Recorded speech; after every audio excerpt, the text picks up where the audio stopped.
Broadcasting live from a performance of Mickey and the Magic Lamp, it's Contemporary Inc. with your host, me, Bill Blair. I hope you're enjoying this holiday weekend. It's Labor Day here in the United States. It's also the anniversary of Ms. Blair and myself, who met one enchanted afternoon many years ago. This episode is a little behind. I went to a wedding this weekend, and there was no time for card games.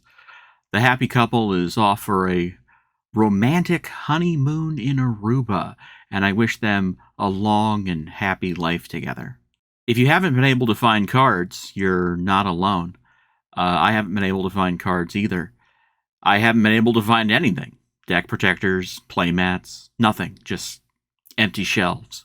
I've been to several Targets, Best Buys, and local game stores over the last couple days and wasn't able to find bupkis. You can check Instagram for pics of empty shelves and sad-looking price tags. I would have thought there would be availability by now, but it looks like, well, I was wrong. And it looks like we can all wait together for supplies to replenish themselves. The nice folks at Ravensburger have been nice enough to let us know that they're reprinting cards, which is great. I'm sure those will show up in a couple of months. But do you need to wait, is the question. Is it possible to play right now? I mean, I've got one starter deck and searching around for someone to play with, but there's another option, something you may have heard about, spoken in hushed whispers in chat rooms all around the internet. It's called Pixelborn, and it gives you a way to play without cards and without having someone to play with. I checked it out. I didn't actually download it because I'm scared, but I did look it up on YouTube, and it's slick. It looks really good. It's also free, and it's been getting a lot of attention in the community. People are excited. They want to play, and this artificial scarcity we're running up against has been kind of a bummer for a lot of people. So the opportunity to play online is fascinating. But what do you get when you sign up for Pixelborn? Well, you get the ability to play with any card in the game. All 204 cards are available.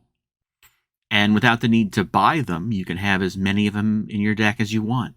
This actually lets you play whole decks that you don't have the money for. It's actually a huge asset to a community that's gasping for ways to play. What it does allow you is unlimited access to, as I said, all 204 cards, and provides a platform for you to play with your friends. So if you can't play due to scarcity, financial reasons, or just geographical limitations, this can help. There are some drawbacks, however. I'm not a big fan of unsolicited software on the internet, so I'm not going to download this, at least right now. But I did check it out on the YouTube, and there are dozens of YouTubers offering gameplay videos from Pixelborn right now. The games are fast, ranging from 8 to 25 minutes, and offering a bright and well-organized view of the action.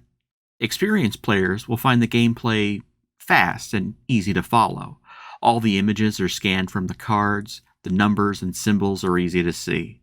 If you're familiar with the game to the point where you don't need to look up the rules, this is great.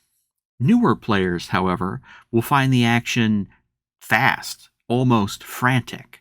Cards and visual effects exploding around the game board. There's very little text, and it all moves very quickly. You may find yourself constantly pausing the video, rewinding to catch a better look at that one card before it disappears. All the shuffling and deck management is handled by the computer. All you have to do is direct the game using a mouse. I found the first few rounds I watched frankly confusing. The players were obviously confident with the cards they had, but I didn't have the powers and ability of all these cards committed to memory, I wanted to stop and ask to see a card every turn. A game in real life with me is going to take ages, I'm sure.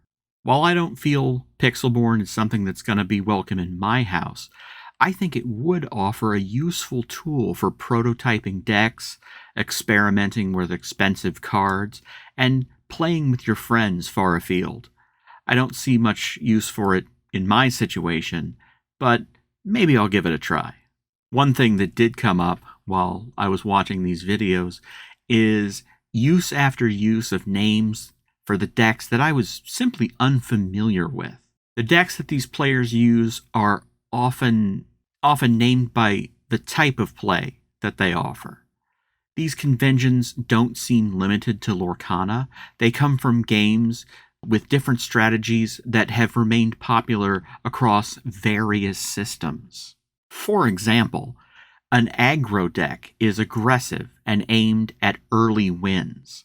In Lorcana, you may try to flood the board with cheap, low-ink characters that will quest often and quickly.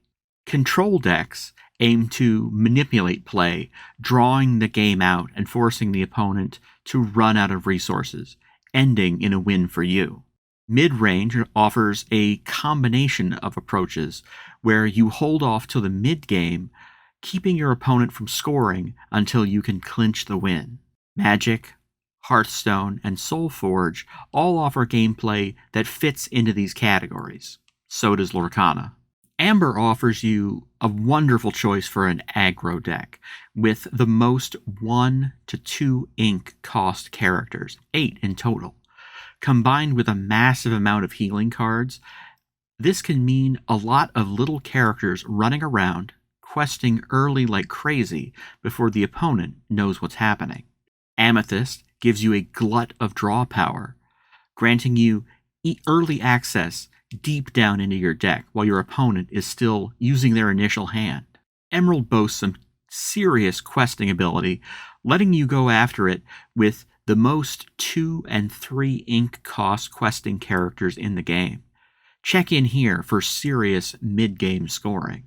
Ruby has a huge advantage in expensive characters. If you don't mind dragging the game out and really investing in ink, you can summon some real heavy hitters from Red's back catalog.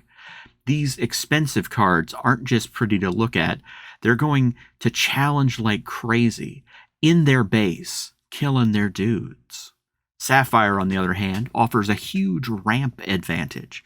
Ramp is where you're pushing cards into your inkwell as fast as possible, and blue does this in spades.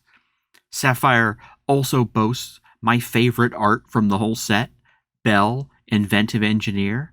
I love this Dreamborn Belle, following in Maurice's footsteps. Steel offers a distinct advantage in sniping damage from afar. Fire the cannons and smash let you deal lethal blows to characters, exerting ink instead of character. In this sleeper hit for the entire set, I see Tinkerbell Giant Fairy absolutely dominating the game. I expect this big fairy to challenge Elsa as the prices on eBay establish themselves. Frankly, it's been a long weekend. I feel the desire to curl up somewhere and take a nap.